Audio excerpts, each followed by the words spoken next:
I mean, the handbook said something to the effect of the zone leader responsible for ensuring obedience to the mission rules within their zone. And that, I'll tell you, as an 18-year-old, went straight to my head.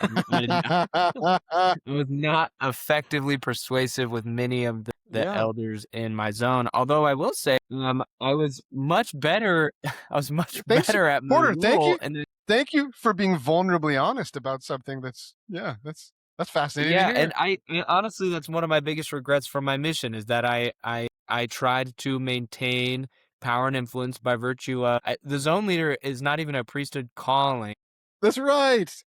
but See, and I but unfortunately, I will see I was much more successful at having what I felt like was a good influence with sisters in our mission.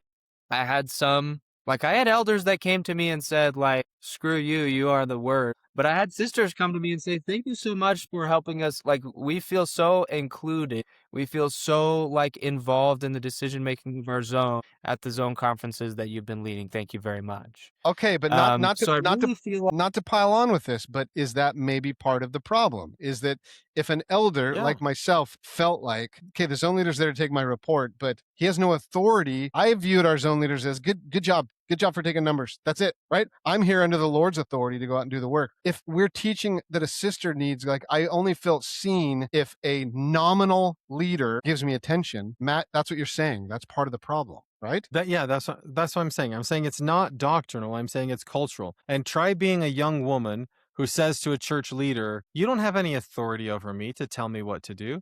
You'll get told many, many times in the church, "You better listen to your priesthood leaders." Like, you're supposed to listen to your priesthood leaders. And so women feel, I don't know, right? But this is just my guess.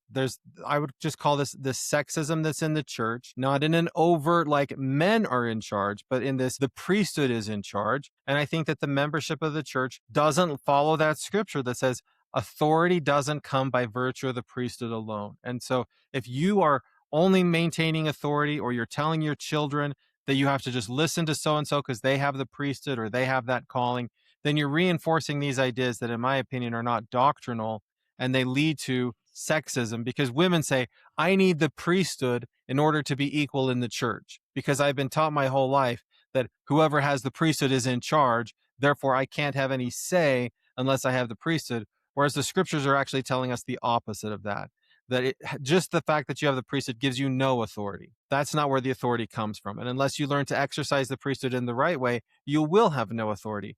But as a culture, we don't think about it that way, and we don't teach people that way.